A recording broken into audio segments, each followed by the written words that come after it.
pode dizer de uma pessoa que tem na cabeça várias ideias e neuras? E como todos, tenta equilibrar os pratos, assim, os perrengues do dia a dia. Jesus! Seu coração está pulsante por novas emoções, mas seu estômago se vira a cada novo desafio. Então bora! Pra lidar com mais um tapa. Não, com o psicotapa. Ha! O tapa da vida.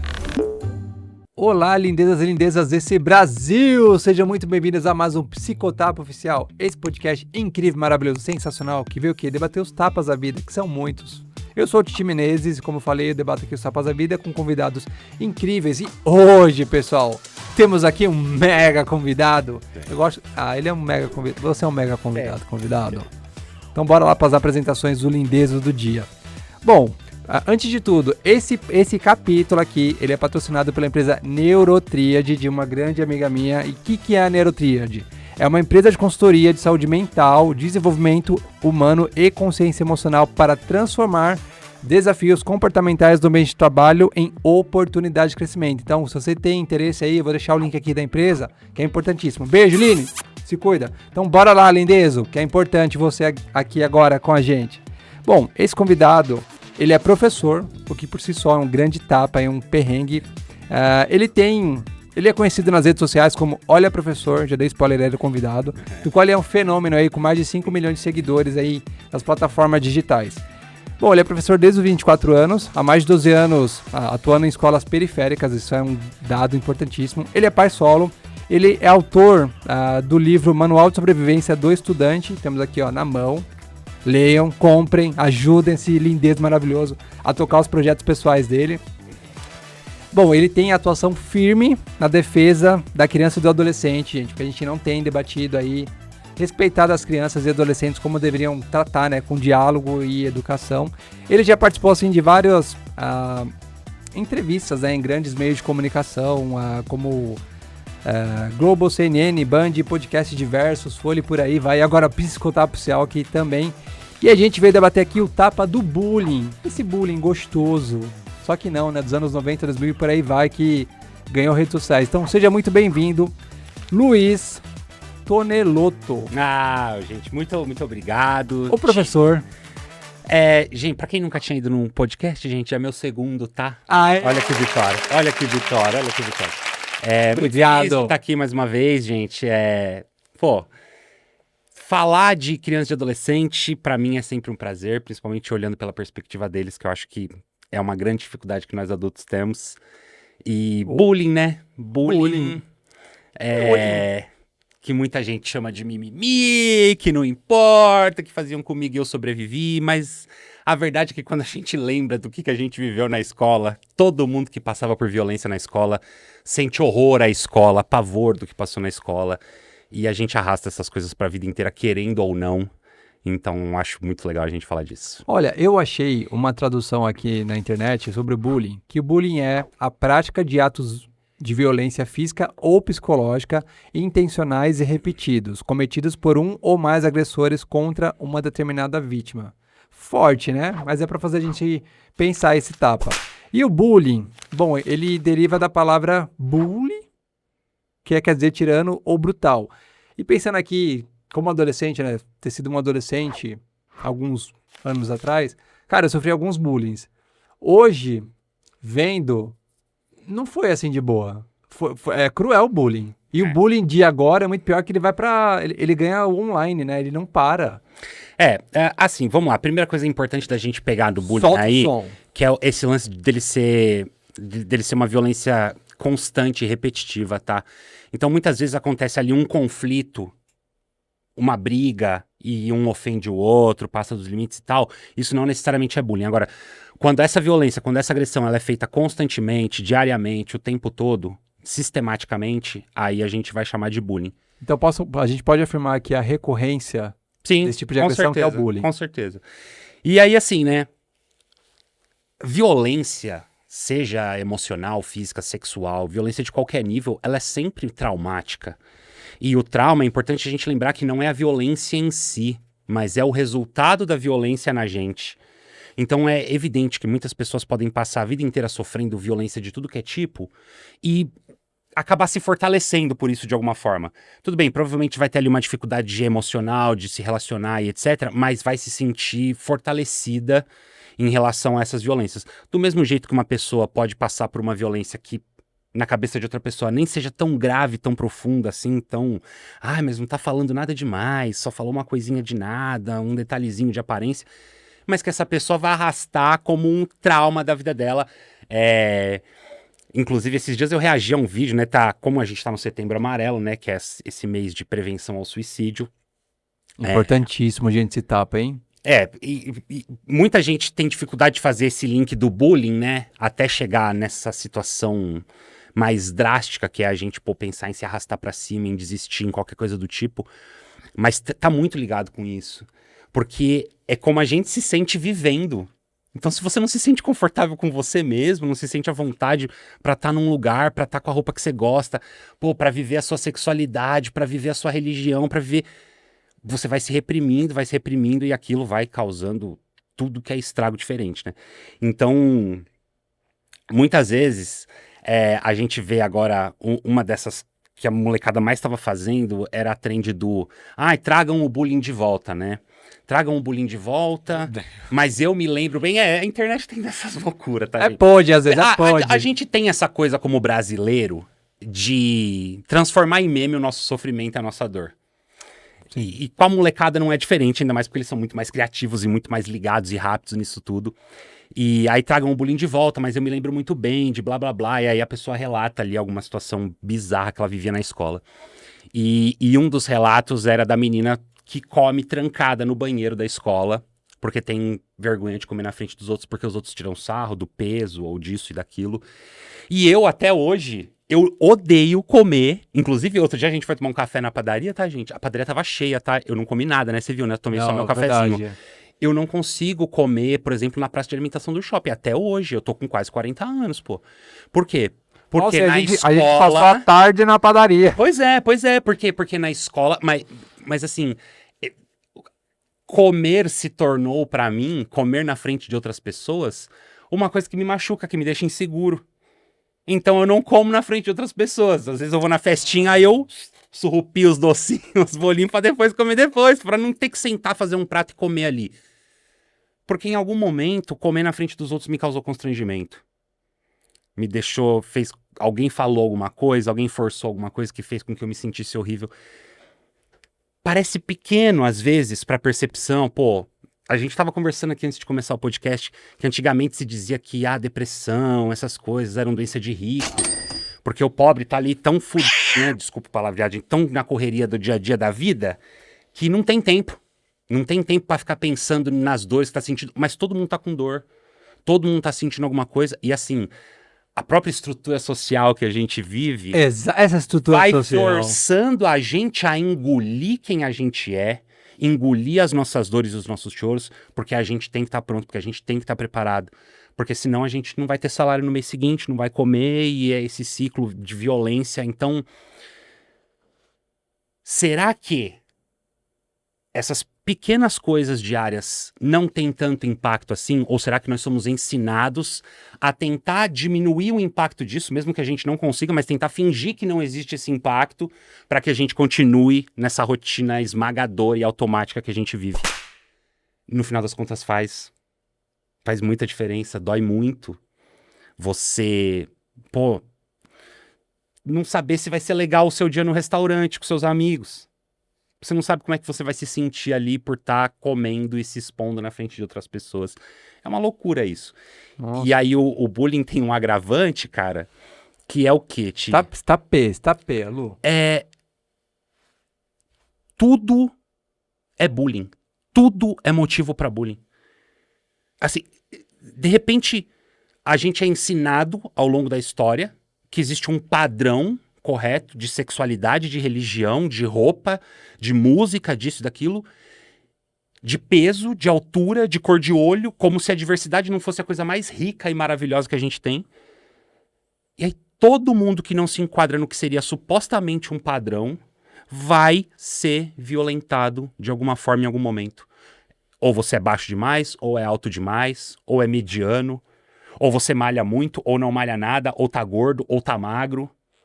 Ou tudo se transforma em alguma coisa que a gente vai utilizar para violentar e diminuir e machucar a pessoa. Então, não é... Depois que a gente começou a usar o termo bullying, que é uma internacionalização das violências que a gente sempre viveu aqui, meio que banalizou a problemática disso. Nunca se olhou para isso como uma problemática. Porque se a gente... Eu não sei se a gente tá se adiantando aqui, mas se a gente for ser sincero, meus amores, onde é que começa o bullying? Não é em casa? Com o pai e com a mãe falando do peso do filho? Porque o filho come muito? Porque o filho é isso? Porque o filho é vagabundo? Porque o filho não tem futuro? Aí o menino vai pra escola, de novo, as mesmas violências.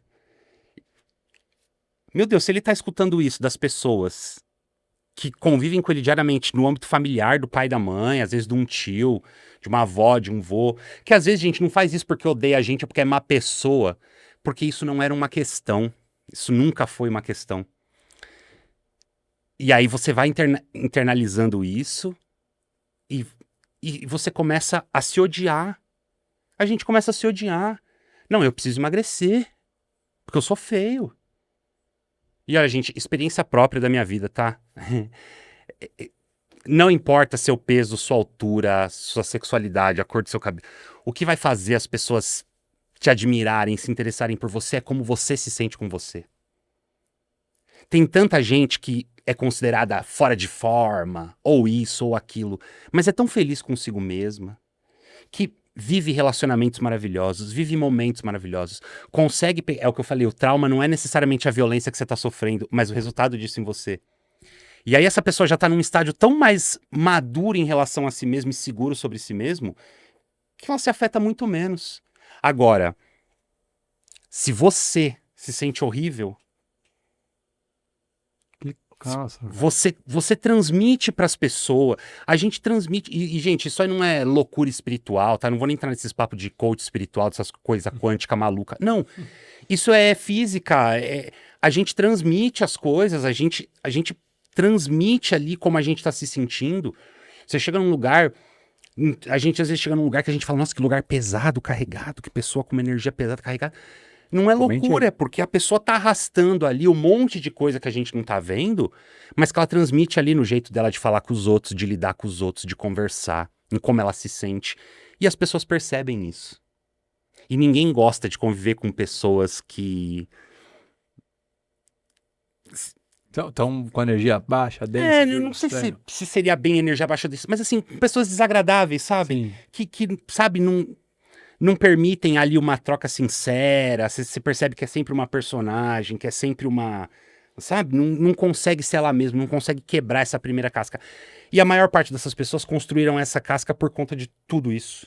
Pegando exatamente esse gancho, vamos pensar então na década de 90, 2000, que tínhamos o bullying. Que era da nossa escola. Exatamente. Talvez tenha educado, porque quando eu penso no bullying, eu sofri alguns bullyings e olhando hoje, pra mim não foi tão traumático. Me deu alguma casca. Alguma casca. Não tô falando que eu sou isenta, sempre que me deu alguma casca.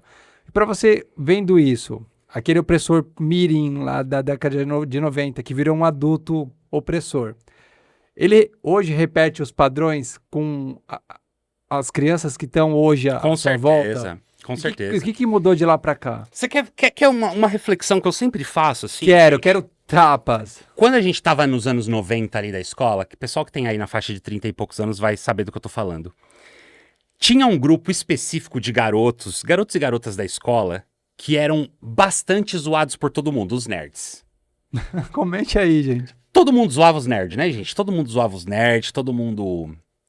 Ai, que nerd, nerdola, não sei o quê. A gente sabe como é que era na escola, a pessoa que ali... Era o CDF, né? Eu não vou nem falar o que era essa gíria, né? CDF. Mas era aquela pessoa que só estudava e... Comente aí se você sabe o que é CDF. Alguém no chat deve saber o que é CDF, mas enfim.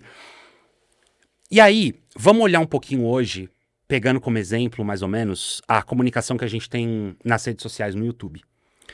Quais são os grupos que mais fazem discursos que são violentos ou intolerantes, por exemplo, por conta da sexualidade das pessoas? São os nerds. São os nerdolas. a comunidade de videogame da internet é extremamente violenta e tóxica. Não aceita o personagem de um jogo ser gay, ou ser mulher, ou ser negro. Isso vira uma guerra de ideologia e de pertencimento e de... como é que fala a palavra, gente? Quando... representatividade. Olha só, eles que foram as crianças mais violentadas que a gente tinha na escola... Gente, aqui, um recorte importante, Sim, tá? recorte. Vamos falar que isso é um recorte mesmo. Não estamos falando aqui de violências que são muito maiores que bullying, mas que também se manifestam através do bullying. Por exemplo, racismo, homofobia, intolerância religiosa. Porque essas crianças na escola que tinham uma sexualidade não normativa ou se identificavam com um gênero diferente, com uma religião diferente, essas crianças muitas vezes nem chegaram à vida adulta para contar como é que se sentiam, de tanta violência que sofriam. Eu tô falando assim, do que a gente passou a entender como bullying no geral, de zoeira entre as crianças, não necessariamente de racismo ou homofobia, mas uma zoeira em relação a tamanho de corpo, a cor de cabelo, ou tipo de cabelo, formato tipo de corpo. cabelo. O que não cai nessas violências maiores da sociedade, que são estruturais, como o racismo e etc. Por exemplo, a questão de você ser zoado ou ser violentado porque estudava muito, que era o que acontecia com os nerdolas. Então, era zoado porque gostava de super-herói, porque estudava muito, blá, blá, blá, blá, blá, blá. Hoje, esses grupos são grupos que constantemente estão fazendo discursos violentos nas redes sociais. Então, assim, eu sei que tem muita gente que não gosta do Paulo Freire, e muita gente não gosta de Paulo Freire, no meu ponto de vista, porque ele era uma pessoa que se posicionava politicamente à esquerda.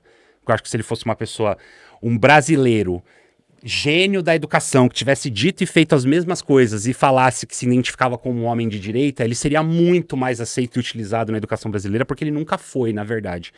Mas uma coisa que ele sempre disse que é exatamente isso, é que quando a educação falha, o sonho do oprimido é ser o opressor. Eu mesmo passei o Fundamental 2, até na nossa época, 8ª série, hoje 9º ano. Eu era, em casa, o menino quietinho, bonzinho, que obedecia, que não respondia e etc. E na escola eu era muito violentado, por conta de peso, por conta de várias questões. Quando eu me tornei adolescente, eu fiz uma loucura, tá, gente? Uma coisa nada saudável, mas arrumei um jeito de emagrecer 11 quilos em um mês. Voltei pra escola no ensino médio, numa escola nova, magro, me achando, vou perder meu BV agora vai tudo, porque eu já tinha perdido o BV, a força na escola, porque, Luiz, você tá na 8ª série, essa pressão, né? Tem que perder o BV, aquela menina também não perdeu o BV, vocês vão perder o BV junto. E aí foi uma porcaria o beijo, porque ninguém queria beijar ninguém, era só pra cumprir essa tabela de 8ª série. Então eu cheguei muito bem comigo mesmo no ensino médio. E nos primeiros dias eu tive a oportunidade de ser o cara que iria fazer com os outros exatamente o que faziam comigo. Então você foi o opressor por esses dias. Então, aí que tá, eu não fui. Eu não fui, gente. E assim, eu não me considero nem um pouco melhor por isso, porque eu não fui a duras penas e sofrendo muito. Porque eu não me sentia no direito de fazer isso. E eu ainda me recordava muito do que eu tinha vivido. Por mais que assim, eu tivesse perdido o peso e tivesse me sentindo um gato naquele momento, quando eu parava pra pensar comigo mesmo, eu continuava me sentindo triste, inseguro e sem saber. Tanto que quando eu chego com 17, 18 anos, nossa, eu tava olhando esses dias umas fotos minhas, gente, só o palito. E eu me achava gordo, cara. Eu me achava gordo horroroso. Era uma disforia de imagem completa, assim. Meu Deus. Eu já nem era mais gordo, mas eu não conseguia me desvincular de toda essa violência constante, repetitiva que eu sofria no ambiente escolar, muitas vezes em ambiente familiar. Inclusive, esses dias eu tava...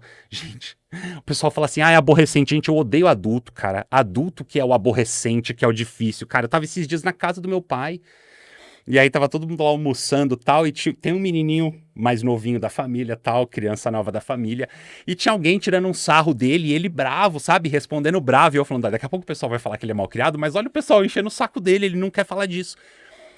E o meu pai tava fazendo a mesma coisa na mesa do almoço comigo, que tenho 37 anos, ele faz a mesma coisa até hoje. Então, assim, a gente tem essa coisa de expor criança, de fazer a piadinha, de fazer a piadinha, de fazer a brincadeirinha. E é aí que começa o bullying. E é aí que a criança vai aprendendo como é que eu lido com quem eu não gosto, com quem eu não me sinto bem, ou com quem é diferente. Eu vou tirar um sarro, eu vou brincar. Agora tem uma parada da nossa época de escola, já que você falou disso, que eu sempre lembro. Nos anos 90, era muito comum que essas brincadeiras, essas violências, elas fossem entre conhecidos. Dificilmente, se eu não andasse com o Ti na escola, eu ia falar dele, a não ser que eu estivesse realmente querendo tirar um sarro da cara dele e violentar ele. Mas em tom de brincadeira, em tom mais amistoso, era entre os amigos. Ninguém estendia isso pra fora. Aí eu faço uma reflexão, porque eu era o amigo que sofria o bullying no grupo. Eu ria porque eu estava me divertindo, ou eu ria porque eu não queria parecer magoado com uma violência que eu estava sofrendo. Dá esse tapa aí, pergunta pra galera. Entre os meus amigos. Então, olha só. Tapa, hein, galera? Porque é isso, porque o que acontece, a gente lembra bem, quando você tá, por exemplo, quando todo mundo tirando sarro de alguém na escola, e essa pessoa começa a ficar triste ou ficar chateada, o pessoal zoa mais ainda. Ah, sentiu, né, que não sei o quê, e aí pressiona mais ainda e violenta mais ainda. Então, muitas vezes, a gente tem essa sensação de que, mas era eu com meus amigos ali. Mas será que o seu amigo gostava de como ele era tratado? Ou será que ele ignorava e tratava aquilo como uma brincadeira? Porque pra ele era melhor estar ali com você do que sozinho, por exemplo. Ou do que se sentindo rejeitado, por exemplo.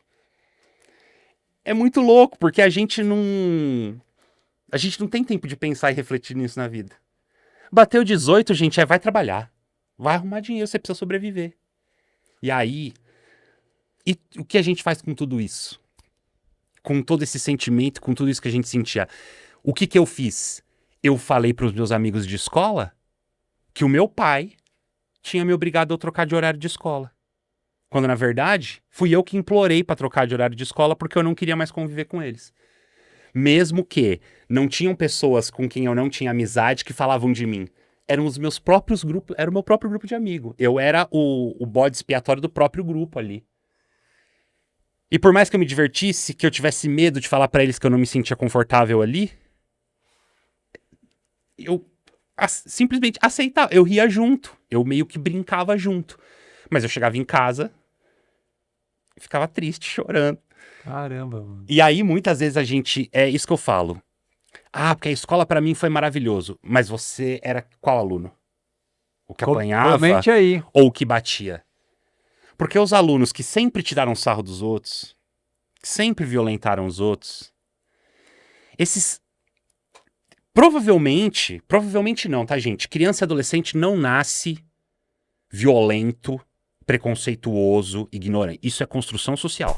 Totalmente, concordo. Isso é criação, gente. Concordo. Isso é a nossa sociedade. Criança e adolescente é um resultado da nossa sociedade.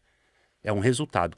Então, certamente, esse garoto que estava na escola violentando os outros, passava e sofria violências em alguma medida, em algum lugar de alguém. Seja no ambiente familiar, seja em outro ambiente escolar, seja onde for.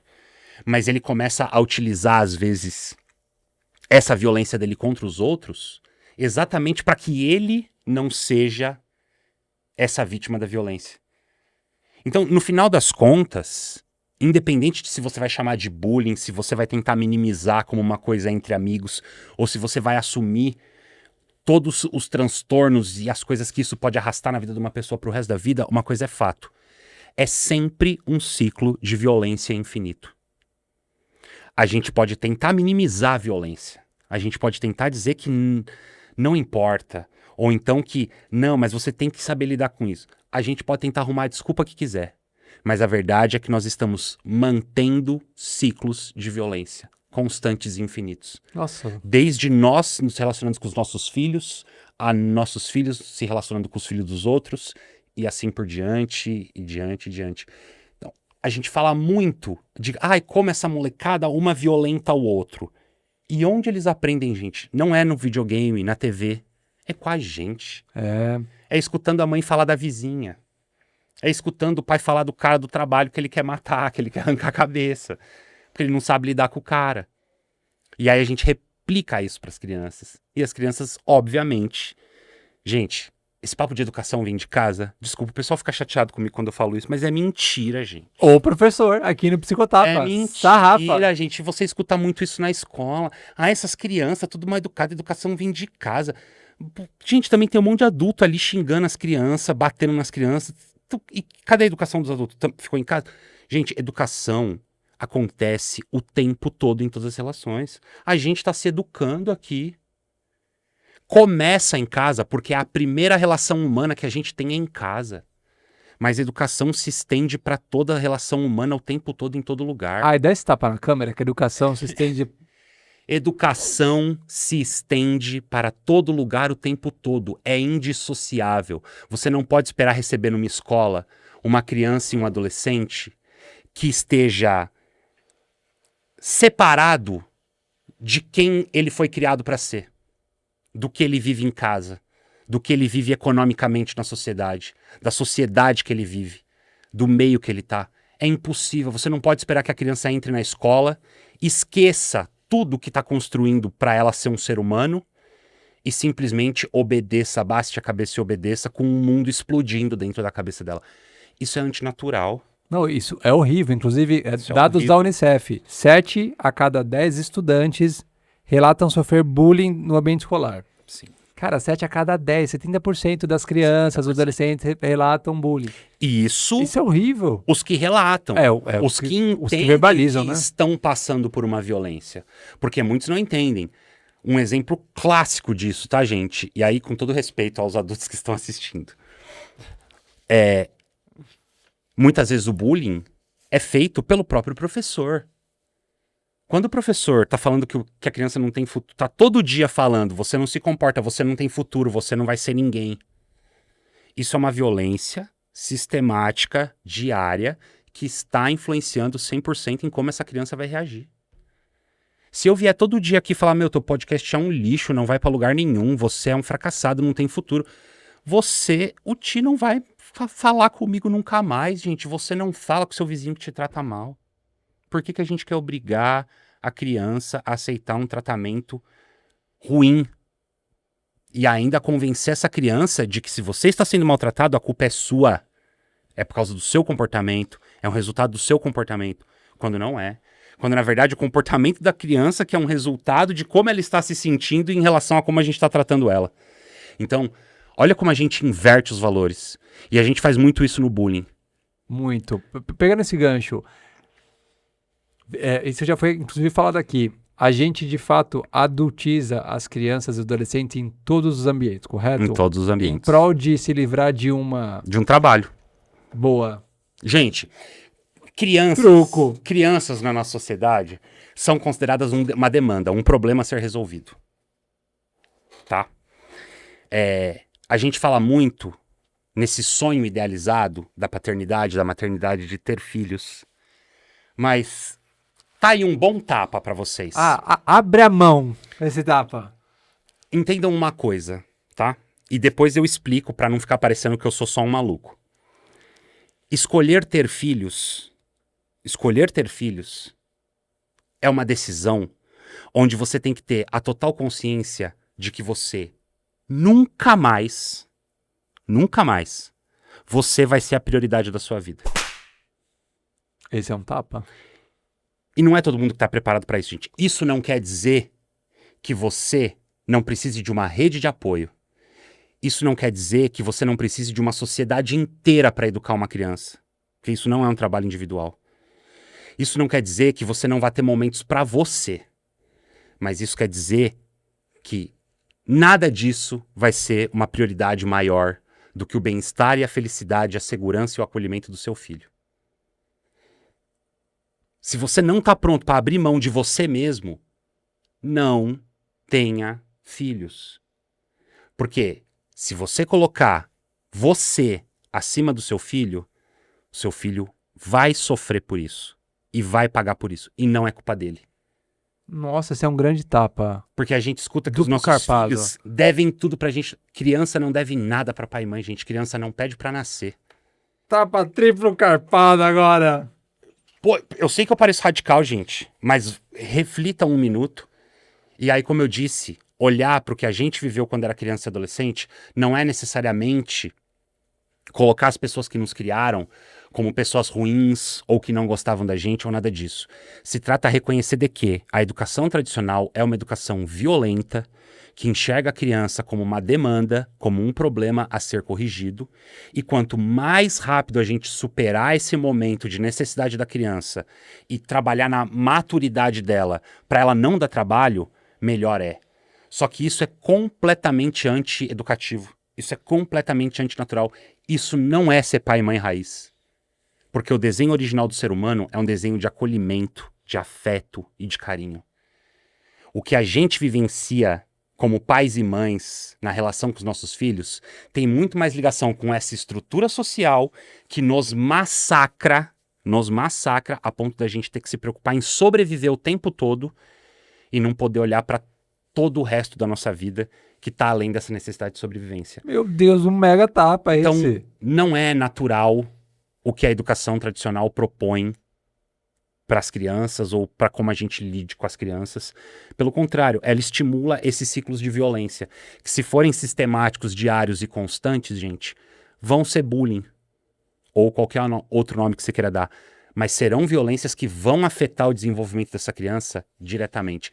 Se a gente que é adulto, estamos com o cérebro teoricamente formado já, biologicamente... Entupido de coisa, né? Entupido de coisa, mas teoricamente, biologicamente formado. A gente não sabe lidar direito com os sentimentos, a gente não sabe lidar direito com as vivências, com as emoções. Imagina o cérebro de uma criança ou um adolescente, gente, que biologicamente não está pronto. Até porque o córtex pré-frontal ele se forma depois dos 25 anos. Exatamente, Então, a partir daí, adulto. gente. Adulto. Abaixo disso... Cara, então assim, é evidente que vai responder de forma emotiva, que vai responder de forma visceral, que... Gente, criança e adolescente anseia por pertencimento. O Garbor falava muito disso. Duas coisas fundamentais. A autenticidade, ou seja, a segurança de você poder ser você mesmo, sem medo, sem se sentir coagido e pressionado a abrir mão de você mesmo. E o local seguro, o local do afeto, gente. Você vê ambientes seguros pra isso hoje? Não. Não, gente, nem em casa, pô. Nem em casa, a gente tava falando aqui antes. Gente, o que a gente faz em Os festa... bastidores é ótimo. O que a gente faz em festa de aniversário infantil? A gente serve bebida alcoólica. Pra nós e os nossos amigos adultos beberem e relaxarem e ficarem de boa. A festa é pra criança. A música nem é pra criança. Mano. A música não é pra criança, tem nada pra criança ali, pô. A gente tá fazendo uma festa pra nós e pros nossos amigos com o bônus de receber a criançada. É o que eu falo, pô, quantas vezes a criança anseia por pertencimento, por estar junto, por fazer parte. Aí a gente vai viajar em família. Quantas e quantas vezes vocês já repararam que os adultos estão fazendo uma viagem e as crianças estão fazendo outra? Mas isso é visivelmente nítido, assim. Escancarado. Então, quer dizer, não tem presença, gente. Desculpa, porque a presença ela não é só física, ela é afetiva. A criança sabe quando você não tá ouvindo. É escutativa. A gente fala da criança no celular. Gente, o que tem de criança falando com a gente assim... Ai, tá bom, filho, vê com a mamãe lá, o pai tá cansado. Ô, gente, todo mundo sabe disso. Dá esse tapa? Todo mundo sabe disso. Porque ninguém foi ensinado a isso aqui, a lidar de forma saudável e produtiva com tecnologia, com celular. Não, a gente tem a TV, que a gente descansava no nosso bolso, a gente tem as ferramentas de trabalho e para fazer pagamento em banco que a gente tinha que ficar correndo para lá e para cá no bolso, a gente tem falar com as pessoas que a gente quer no bolso, tá tudo no bolso. Então, a gente também não sabe lidar com isso aqui. Por que eu tô falando tudo isso?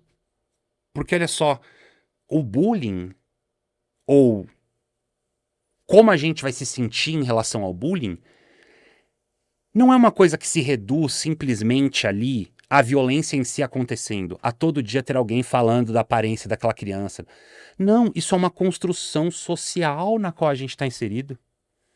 E se a gente não consegue fazer isso aqui, parar um tempo para tomar um café e conversar a respeito, a gente tá tão no automático, tão nessa necessidade louca de sobrevivência, que a gente não percebe. A gente não percebe que muitas vezes, coisas pequenas e bobas que a gente faz no dia a dia estão violentando outras pessoas. Às vezes os nossos filhos. Às vezes os amigos dos nossos filhos na escola. E os nossos filhos, novamente, reproduzindo isso com os outros. Meu Deus.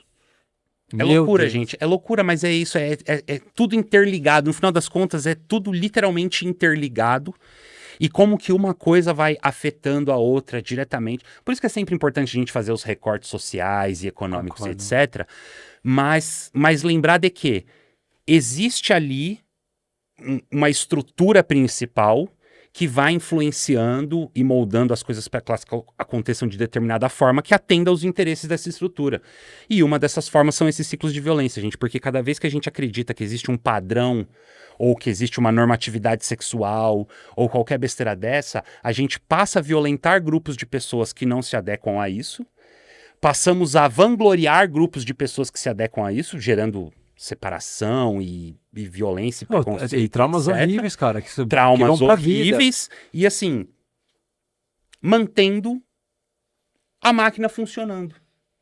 Porque aí quem não tá seguindo o que é o padrão correto de ser, vai gastar fortunas fazendo, por exemplo, intervenção estética. Gente, hoje tem menina de 12, 13 anos que quer fazer intervenção estética para ficar parecida com o filtro do Instagram. Nós estamos vendendo de quê? Primeiro, estamos vendendo crianças como se fossem corpos adultos, completamente sexualizados. Depois, ainda que vendendo corpos adultos sexualizados, que para mim também já é bizarro. E além de vender isso, a gente vende tudo que é necessário para que você atinja esse suposto padrão que nem existe, que é um bagulho surreal. É um bagulho surreal porque eu posso olhar pro Ti e achar ele lindo, e outro cara pode olhar pro Ti e achar o Ti feio, porque não tem um padrão do que é e não é. É como a gente enxerga. É a construção social, É a construção social daquilo. Então, quer dizer, no final das contas, como eu disse, é tudo um grande ciclo de violência constante o tempo todo, onde é muito difícil a gente parar para olhar, para se entender dentro desse ciclo e, quem sabe, buscar uma alternativa, né? E como você acha que a gente, como sociedade, pode interagir de forma ativa para lidar com essas questões de bullying mesmo? Olha, é muito delicado, né? Porque... Mas talvez algumas ferramentas ou algum tapa já ajudem. Eu acho que, assim, a primeira coisa de tudo, gente, é a gente assumir que isso é um problema. Porque as pessoas ainda não entendem isso como problema. Eu tenho certeza que tem pessoas que vão assistir isso aqui e vão comentar: isso é mimimi, eu passei por isso, tô vivo, e não sei o quê, e não sei o quê. Não é sobre a nossa vivência individual. É sobre o resultado de como as relações humanas estão fazendo as coisas acontecerem. Não, e o recorte é, em 90, 2000, ser um adolescente nesse período, né? É como o Lu colocou. Isso aqui não tava de fácil acesso. A gente tinha TV e tinha os grupos ali que tinha zoação, às vezes muito pequeno assim, talvez saudável, mas é grande e devastador. Só que hoje eu vejo que o bullying, ele tá ali constante, 24 horas, porque ele vai pras redes e eles não param. A diferença é o tamanho da exposição, cara, né? Porque, mas por exemplo, muita exposição, se a gente estivesse numa festa, vamos imaginar nos 90, uma festinha de aniversário nos 90, aí eu fiz alguma coisa errada, tá lá toda a minha família na festa com meus amigos, aí minha mãe vai lá, me expõe, fala: olha, meu filho fez isso, que errado, que não sei o que não sei o que lá. Eu vou ficar constrangido, eu vou me sentir mal, eu vou me fechar, isso é uma violência. Agora imagina se nessa festa de aniversário não tivesse as 50 pessoas da sua família, tivessem 4 milhões de pessoas assistindo a bronca. Exato. Que é o que acontece hoje. E o que essas pessoas dirão? Porque uma coisa que a internet... E elas dirão, hein? E elas dirão. Elas dizem. Eu não me lembro, gente, assim, posso estar muito errado, tá? Mas eu não me lembro das pessoas socialmente, há 10, 20 anos atrás, chegarem uma na cara da outra e falar as atrocidades que as pessoas falam aqui. Porque essa sensação de impunidade, de não estar presente, que o celular dá, de que você tá atrás da tela com a pessoa distante, que você nem conhece a pessoa, então você pode falar o que quiser que dane-se, pode ouvir o que quiser que dane-se. Isso é muito perigoso. Mas, ó, tem um dado legal. Roberta Lopes, maravilhosa, uma advogada aqui de direito digital. Conversei com ela aqui e por mais que a gente ache que não tem controle, temos aí uma legislação legal em no Brasil. total. O que eu digo é assim, a sensação das pessoas é essa poder, sensação, né? sabe? De tipo assim... Peito de aço. Não, eu tô escondido aqui nas redes sociais. Mas é claro que não tem essa de não ser terra de ninguém. A gente precisa batalhar muito mais pela regulamentação das redes, sem dúvida nenhuma. Não só pela segurança das crianças, como pela nossa também. Concordo. Mas... sim, a gente tem legislação, tá, gente? E qualquer tipo de ofensa, de violência, de ameaça, você faça boletim de ocorrência e vá atrás das autoridades, porque existe uma investigação e cada vez mais delegacias especializadas em cybercrimes e etc. Então, é importante ter esse cuidado. Mas, assim, a exposição com a rede social ela é muito maior. Sim, concordo. E com uma exposição maior, você tem muito mais opiniões diferentes em relação àquilo. Então, não é natural, nem saudável, nem normal ter que lidar com tanto ataque, com tanta pressão, de pessoas que você nem conhece, que você nem sabe quem é, que muitas vezes ali vivenciam e fazem as mesmas coisas e estão ali fazendo um juízo de valor e etc. Então, primeira coisa é a gente entender que realmente isso é um problema, e que a gente precisa falar disso, precisa combater isso. Segundo, não dá para resumir, gente, uma educação anti-bullying, de combate às violências, ao ambiente escolar. Porque, como eu disse, para quem já passou pela escola, viu ainda menos e falou ainda menos sobre essas coisas. Então, a gente também não tem conhecimento. É muito difícil pra gente, quando o nosso filho chega em casa falando que tá sendo violentado, isso e aquilo. Isso só acontece se você tem uma boa relação com seu filho, gente. Se seu filho não divide, hein, Luiz? Se seu filho não divide as coisas com você, não conversa as coisas com você, gente, com todo carinho, isso é culpa sua. Tá bom, gente? Criança anseia por isso. Por um lugar onde ela se sinta confortável e à vontade para falar tudo o que ela pensa e sente. Se ela não está tendo isso em casa, gente, é porque nós, como pais, falhamos na construção desse ambiente. Essa responsabilidade é nossa. Se ela não está tendo isso na escola, é porque a escola falhou como um ambiente para recolher, para receber crianças e adolescentes. Então, tem que tomar esse cuidado. Então, precisa ser um trabalho muito mais amplo. Não pode ser um trabalho banal, como a gente vê, por exemplo, reduzindo a uma campanha em um mês. Gente, é importante o Setembro Amarelo? Claro que é. Mas saúde mental é pro ano inteiro. Não adianta nada uma escola que passa o ano com os alunos se matando dentro da escola e em setembro quer colar um cartaz falando respeito ao amiguinho gay. Não vai funcionar, gente. Não adianta levar para uma palestra na escola. Isso aqui, lembra? Isso aqui é a vida real, galera. Educação acontece o tempo inteiro, isso é vida real. Isso aqui você precisa falar todo dia, você precisa se lembrar disso todo dia. Você precisa falar disso todo dia, você precisa reafirmar as coisas todo dia.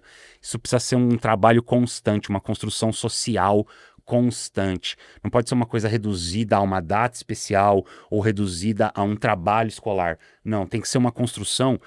Pra quê, gente? É a mesma coisa que eu falei a respeito de celular. Tava vendo hoje a matéria. Proibição de celular, 6 meses de proibição de celular. Só piorou a situação nas escolas. Por quê, gente? Porque a gente precisa educar. A gente precisa ensinar a ter uma relação saudável com isso aqui. Ensinar quais são os perigos, quais são os problemas. Por que não adianta você falar para uma criança, você não pode usar muito celular porque você vai ficar burro. Você tem que explicar o que é o derretimento cerebral que eles falam. Mas e o exemplo em casa? Igual você falou, da pessoa que então, pois tela, é. que somos viciados então, em telas. Primeiro, você educa. Depois, você dá alternativas. Cara, se meu filho não tem uma boa relação comigo... Gente, eu moro na zona rural. Outro dia as crianças da zona rural descobriram que eu sou eu. Aí foram lá. Professor, foto, não acredito que o professor mora aqui no meio do mato, que não sei o quê. Ou seja, todas têm celular, todas me assistem, inclusive crianças menos 10 anos, que eu particularmente não sou a favor do celular, mas a maioria tem já. Elas me assistem, são meus fãs e etc. Só que assim, gente, lá, todos os dias, essas crianças elas estão andando de bicicleta, soltando pipa, jogando bola, brincando de pega-pega, de esconde-esconde. O celular não é a única coisa que mantém elas felizes e Não, eles têm várias outras coisas para fazer e eles anseiam por fazer essas outras coisas. Acontece que se você chega na sua casa, você já ganhou o celular para você não ficar enchendo o saco dos seus pais. Tá, gente, galera. Chupetinha virtual.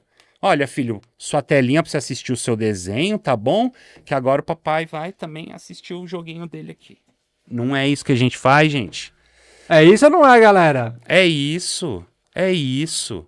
Então, proporcionar outras atividades e educar a respeito disso. O bullying é a mesma coisa. Se você não tiver educação sexual na escola, se você não falar sobre sexualidade, se você não falar sobre gênero, se você não falar sobre as violências sociais, sobre as questões econômicas, você não vai fazer uma criança e um adolescente que tenha a compreensão da importância de falar disso. Se você não explicar para uma criança o perigo que um comentário a respeito do corpo de alguém pode fazer essa pessoa, sei lá, querer se arrastar para cima ou até se arrastar, meu Deus do céu. Se a criança não tiver a consciência disso, ela vai continuar reproduzindo, porque ela chega em casa e ela escuta a mãe falando, porque ela chega na escola e ela escuta o professor falando.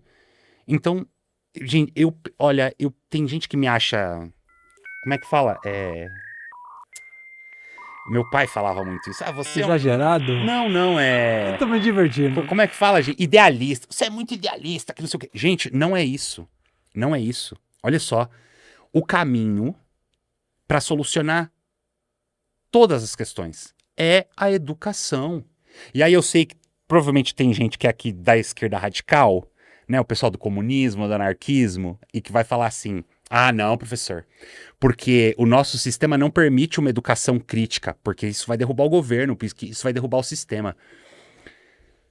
Então, só funcionaria uma educação dessa depois da gente derrubar o sistema. Só que, gente, o melhor caminho para nós criarmos força e a compreensão da necessidade de derrubar um sistema e colocar outro melhor no lugar é a gente educar e conscientizar as pessoas sobre o sistema que vive. E a gente não tem isso. Não tivemos como adulto na nossa escola e as crianças ainda não têm na escola deles. E o que acontece hoje com crianças que são questionadoras? Que você pensa... Gente... Quando a criancinha... O professor... Se a criança é vista na educação tradicional como uma demanda, como algo que dá trabalho, que é um problema, e que o correto é ela ser obediente, quieta e... É óbvio que uma criança que é questionadora... É por isso que eu falo, gente, cuidado com esse negócio de que, não, porque o que eu cobro das crianças é educação. Será? Porque eu já falei isso. Educação, criança bem educada, gente, não é criança quieta, silenciosa, de cabeça baixa, comportada, que obedece. Isso são crianças controladas e obedientes, porque é melhor para quem? Para nós adultos, porque eles não vão dar trabalho. Isso não é o natural da criança. Criança, quando se sente segura e acolhida, a criança grita, dá risada, se diverte, é ela mesma, usa roupa colorida, cabelo colorido, quer gritar, quer questionar, quer perguntar as coisas, quer falar das coisas. Porque ela está se sentindo à vontade confortável para isso. E é nesse ambiente onde a gente tem a melhor oportunidade possível de ser essa figura para a criança. Não só essa figura de acolhimento, de segurança, mas essa figura que vai ser esse guia educacional. Não que vai determinar para a criança o que ela pode ou não pode, o que ela deve ou não deve, mas que vai conscientizar essa criança a respeito de tudo que ela está vivendo e sentindo. E como você acredita que a gente consegue chegar lá? Nesses vários chegar lá que temos aí como opções? Bom, assim, eu pessoalmente acho que, primeiro, pais e mães. Ser pai e mãe não é ser dono de uma criança. Crianças não são objetos que você vai no shopping e compra, são seres humanos. Eles têm sentimentos, eles têm ideias, eles têm percepções, têm privacidade, têm sentimentos. A gente precisa respeitar tudo isso na hora de criar e educar, porque é só quando a gente respeita isso que eles veem na gente o ambiente seguro para serem eles mesmos e para dividirem as coisas com a gente. Precisa disso. Segundo, professores... Não tem essa de autoridade, de dono da sala de aula. Seja o melhor amigo dos seus alunos. Porque amigo, gente, não é quem deixa fazer o que quer. É quem vai corrigir, pegar no pé, mas com carinho e com amor. Não com ameaça, com punição, com violência. Porque se você for ameaçador com uma pessoa, essa pessoa vai te dar o troco.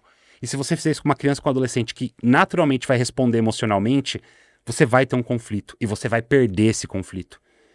Porque nós estamos mortos. Nós, adultos, somos seres humanos que morreram para sobreviver à vida adulta. Criança e adolescente ainda é um ser humano vivo, que a gente está tentando matar, para que não dê trabalho, para que se adeque ao que a gente precisa. Mas eles ainda estão cheios de vida, cheios de vontade.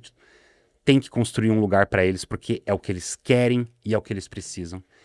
E, no geral, pegar essa nova ideia educacional, tanto do ambiente familiar quanto do ambiente escolar, e transformar realmente numa ideia de educação social, de formação, de uma vez por todas assumir o papel de uma boa educação, que é o quê? Formar pessoas que estejam prontas, felizes e seguras para serem elas mesmas e para serem agentes transformadores da sociedade, da realidade delas. E a gente precisa de ambientes seguros para isso. E nesses ciclos de violência, nessa necessidade de sobrevivência, a gente nunca vai conseguir construir esse ambiente, principalmente pela perspectiva da criança e adolescente. Porque a gente vai falar, as coisas são como são, a gente tem que aceitar. A criança ou adolescente, ela não vai aceitar isso. E não é porque ela quer do jeito dela e porque ela é imatura. Pelo contrário. É porque ela ainda não está pronta para abrir mão do que ela sonha em ser como gente para atender as expectativas dos outros. Nossa, forte essa, pra querer atender as expectativas dos outros, né? Porque no final é isso. E a gente vive em bolhas, digo diversas, essa não é uma bolha, duas assim, são Não, muitas são bolhas. várias.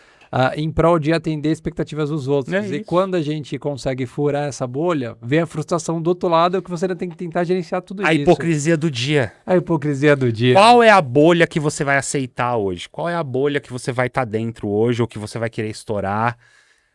É isso. É sempre para atender a expectativa de alguém ou a necessidade de alguém ou de como a gente vive. Nunca é nós por nós para garantir um desenvolvimento saudável. Porque se todo mundo se sente bem e seguro, gente, para ser eles mesmos, sabem que não vão cair numa violência sistemática que vai matar você como ser humano, porra, você vai começar a devolver para o mundo o que você está recebendo. Exato. Que é esse acolhimento, que é esse carinho, que é essa compreensão. Mas enquanto a gente não construir isso, não dá para cobrar um resultado diferente do que o que a gente está vendo. E o que posso esperar aqui em ler o Manual de Sobrevivência do Estudante? Ai, gente, ó. Que eu vou devorar esse livro. Esse Manual livro de Sobrevivência. meu, esse Aliás, livro é meu. vou passar aqui o recado. Autografado. Tá bom, gente? Olha, a gente tem o nosso livro físico, claro, mas agora, no Setembro Amarelo, a gente está em promoção no site da Ganguete, ganguete.com.br. O manual versão e-book tá por R$ 9,99, tá, gente? Para todo aluno poder ter no celular, para todo pai, mãe, professor. O Manual de Sobrevivência do Estudante reúne as principais leis do Estatuto da Criança e do Adolescente relacionadas ao ambiente escolar e da LDB, que é a Lei de Diretrizes e Bases da Educação, com uma linguagem bem leve, bem tranquila para criança e para adolescente. E não se preocupem, porque apesar de eu falar de direito por direito que eles têm aqui, que infelizmente as escolas acabam não respeitando, gente, todo capítulo tem a preocupação de conscientizá-los, para que eles não utilizem os direitos em benefício próprio de forma corrupta, mas que eles utilizem isso de forma conscientizadora para construir o ambiente escolar que todo mundo quer. Então, o Manual de Sobrevivência do Estudante. Eu sei que tem escola aí que já está proibindo os alunos de ler esse livro, tá? Onde já se viu um livro que estimula os alunos a lerem e as escolas ainda reclamam só porque está falando que não pode trancar o banheiro da escola? Pode ler sim, gente. Livro necessário para todos os alunos em todas as escolas. E bons para os professores e pais e mães também, porque quando a gente respeita os direitos dos nossos filhos e compreende a importância disso, a gente melhora o nosso vínculo com eles e melhora o interesse deles em participar do que a gente está propondo, seja na escola, seja na relação familiar. Cara, eu estou assim, encantado com gente, se deixar, eu quando eu começo a falar mal de adulto e defender criança e adolescente, pode me deixar 10 horas aqui que vai ter tempo. Não, que vai ter tema. E é legal ver você falando, porque você tem paixão por isso. É muito incrível, cara. Tenho. Você sendo pai de menina, adolescente também. Bom, nos bastidores rola muita coisa legal, assim, os bate-papos legais. Cara, eu tô, assim, encantado com os tapas que você trouxe, porque você faz a gente pensar, refletir, questionar o sistema. Fico feliz, gente. Nossa, eu tô felizaço, cara. Olha, uma das coisas... Eu nem sei se eu falei isso no último podcast que eu participei aqui, mas... então fala nesse, por favor. Marcou muito a minha vida, tá, gente? Eu escutei principalmente do meu pai a vida inteira, tá, gente? Que, assim... Que eu era muito idealista, que eu era maluco, que eu não ia dar em nada, que eu ia fracassar, que isso e aquilo e etc. Ouvi por muito tempo. Todos os meus projetos e ideias foram desacreditados ao longo da minha vida. E ano passado, esse ano eu fui na Bienal do Rio de Janeiro, foi incrível, mas ano passado eu participei da Bienal de São Paulo, com o manual também.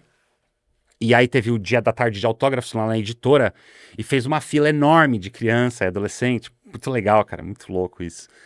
E aí tinha alguns pais e mães ali com as crianças, e eles foram conversar com meu pai, pra falar do quanto o filho dele, olha, parabéns pelo filho que você criou, viu? Porque é um cara incrível, que não sei o quê. E o meu pai, tipo assim, puta, mas se dependesse de mim, ele nem seria nada. E pela primeira vez, eu tô com 37 anos de idade, pela primeira vez ele chegou em mim e falou que tinha orgulho de mim. Com 37 anos. Demorou 37 anos, precisou de 37 anos de uma fila de criança e adolescente pra me abraçar, pro meu pai ter orgulho de mim. E sabe por quê, gente? Porque eu nunca atendi as expectativas do meu pai. Eu tava buscando as minhas expectativas, os meus sonhos. Não é porque eu não gostava do meu pai ou porque eu não achava importante as coisas dele, mas porque era o sonho dele, não o meu. Era o que ele achava que eu tinha que ser e não o que eu queria ser. E foi a duras penas, há muito sofrimento, com base de muita terapia, foi. Mas eu continuei firme no que eu acreditava e tô aqui hoje. E consegui ouvir já era um momento onde não importava mais pra mim. Chega um momento que você se liberta dessas coisas, de esperar isso. Sim. Das pessoas que você espera a vida inteira. Então eu não precisava mais, mas mesmo assim eu chorei, porque foi muito grandioso pra mim. E é o que eu tento fazer diferente com a minha filha. E sempre que eu lembro dos momentos em que eu não queria estar com meu pai, ou de hoje o fato da gente estar velho e morar em cidade separada e ele cobrar bastante que eu não sou tão presente na vida dele, eu lembro do quanto eu esperei essa presença, esse afeto, não fisicamente ou financeiramente, tá, gente? Tô falando de afeto, tá ligado? É o estar, né? Independente de você ser uma criança ou um adolescente falando uma besteirona, você tá sendo abraçado e acolhido pelo teu pai, e ele vai botar uma fé naquilo, mesmo ele sabendo que é uma loucura. Isso faz muita diferença.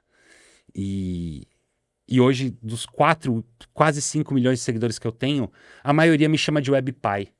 E manda mensagem pra mim diariamente falando, prof, isso eu não posso falar em casa, isso eu não posso falar na escola. Como faz falta essa presença, esse local seguro, que ela pode ser ela mesma e falar o que ela tá sentindo, que ela sabe que ela não vai ser punida e violentada, mas que ela vai ser acolhida. Verdade. Legal, eles têm isso comigo, amo. Amo e respeito os filhos de todos vocês como amo e respeito a minha filha. Mas eu fico chateado. Porque eu acho que isso aí a gente deveria construir em casa. E também na escola. E a gente não constrói, não é porque a gente não ama nossos filhos ou nada disso, mas é por conta de tudo isso que a gente estava discutindo até agora. Toda essa estrutura social. E como a gente é ensinado e moldado a ter determinadas percepções e agir de determinadas formas. Que se a gente parar pra pensar de verdade, não tem sido legal, né, gente? É verdade. Não tem sido legal. Verdade. Cara, eu tô muito feliz, assim, com seus tapas aqui. Você entrou na minha caixa aqui, eu tô aqui viajando. Comente aqui o que você achou também.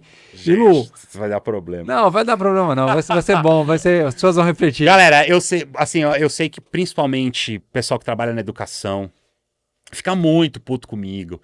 Acha que eu defender a molecada é deixar fazer o que quiser. E não é sobre isso, gente. Não é sobre isso. É sobre entender que é um ser humano. Cara, como nós somos, entende? São vidas, né? No fim das contas, é um universo acontecendo ali. E, sabe, num momento muito mais frágil que o nosso, porque é num momento de descoberta, de conhecimento. E vai violência, violência, violência, violência. O resultado é os adultos que a gente tem. Sim. Porque esse ciclo de educação tradicional violenta não é que começou agora, gente. É o que sempre foi. É o que sempre foi. E cada vez que a gente insiste em buscar alternativas, ainda tem pessoas que batem na tecla de que não, de que tem que ser assim. E não é verdade, porque educação tradicional não é educação raiz. Educação raiz é acolhimento, afeto e amor. Educação tradicional, essa violência, gente, é imposta por uma estrutura social para atender interesses e atender expectativas. Não tem nada a ver com desenvolvimento e educação saudável. O resultado de educação tradicional: filhos que não gostam de conviver com famílias, criança e adolescente que não quer conviver na escola.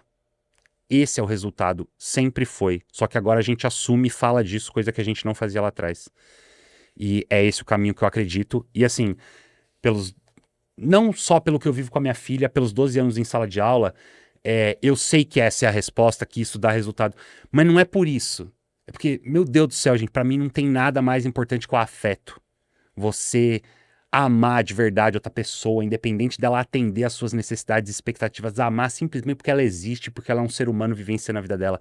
Isso é muito difícil. Mas deveria ser básico e simples, porque isso é natural. Só se torna difícil por conta de uma estrutura individualista e violenta e tudo isso que a gente falou. Caramba, Lu, cara, eu tô assim impactado, comente aí você também, porque pegou muita coisa aqui de pensar, refletir e remodelar. Cara, como que a gente faz pra te achar nas redes sociais e assim fazer que seu conteúdo vá longe, gente, ô professor? Olhaprofessor.com.br, você consegue ir lá conhecer a minha assessoria pedagógica, tem as nossas palestras, tem palestra tanto para professores, quanto para grupos de pais e mães, quanto para estudantes. Além das palestras, tem os programas contínuos dentro das escolas, que são formações de 4 a 6 meses. Gente, cidadania digital para ter uma relação mais saudável com as redes sociais, combate ao bullying, pertencimento, direitos da criança e do adolescente. Tem muita coisa legal. Então, olha, professor, você consegue descobrir lá tudo que a assessoria oferece. Todas as minhas redes sociais @olhaprofessor. E para você que faz parte do nosso fã-clube, que faz parte da Ganguete, que é a gangue de caveirinha, tem o site da Ganguete, que no momento está com o lançamento do manual, com a promoção do Setembro Amarelo por R$ 9,99. Em breve vem as camisetas, os bonezinhos e várias outras coisinhas que estão chegando aí. E é isso, basicamente é isso. Cara, eu tô felizaço aqui com você, mais uma vez, parabéns. E o tapa do dia, gente, bullying não é uma frescura, é algo que tem que ser dialogado muito, escutativa com você, pai, mãe, filhos, adolescentes. Sentem, conversem. Filho não é só filho de final de semana, gente. Peguem na semana, conversem com suas crianças, entendam o que tá passando. Silêncio não é algo positivo. Silêncio é porque tem algum problema dentro de casa ou fora dela. Então, abram o diálogo, porque pense que, de fato, vocês, pais, e quem tá à volta, como o Luiz colocou, que é o coletivo que educa, é suporte para que essa criança possa crescer com responsabilidade, decência e acolhimento. Cara, eu tô muito feliz assim. Quer dar um tapa também, alguma mensagem especial? Gente, eu acho que é isso, sabe? Eu acho que assim, por favor, nem produzam conteúdo desse tipo e nem falem isso no particular para seus filhos, sabem? Dá o troco, responde com violência, não deixa... Não é assim, tá, gente? Porque senão continua esse ciclo constante sendo alimentado. É claro que se você tem uma boa relação com seus filhos e o seu filho tá trazendo situações que estão causando sofrimento nele, primeiro, tá, gente? Tem o telefone do CVV 188, gratuito. Se você tá triste, tá mal, tá pensando em se arrastar, qualquer coisa desse tipo, procura ajuda, tá bom? Isso não é sua culpa, nunca é sua culpa. Isso é resultado de muita coisa ao teu redor. Busca ajuda, não tem problema nenhum em buscar ajuda. Você, pai e mãe, seu filho tá preso no quarto, não quer andar com você. Atenção, gente. Não é pra você ir lá pressionar, forçar, punir, reclamar, castigar. É pra você entender que a construção que precisava ser feita ali não aconteceu e que precisa começar a acontecer. O seu filho anseia por ter um ambiente onde ele se sinta confortável e ainda mais que esse ambiente seja, meu Deus, com o pai e com a mãe dele. Isso é nossa responsabilidade. E muitas vezes construir isso é difícil, é doloroso. A gente não teve referência disso para poder construir isso, mas precisa fazer. Precisa fazer porque no final das contas, quem está pagando por tudo isso mais do que qualquer outro é a criança e o adolescente. E a criança e o adolescente é quem vai ser o adulto de amanhã. E aí vai ser um adulto como a gente é, frustrado, cansado, querendo desistir, sem tempo. A gente não tem tempo e paciência para os nossos filhos, que era o nosso sonho de ser pai e mãe. Tem alguma coisa errada, né? Acho que a principal reflexão é essa. Bom, então é com esse grande tapa que eu peço para que vocês se inscrevam no canal aqui, Psicotapa Oficial. Se inscrevam no canal do Lu também nas redes sociais. Ô professor, cara, você está de parabéns. A gente se vê logo mais, gente. Beijo gigantesco, se cuida. Tchau, tchau.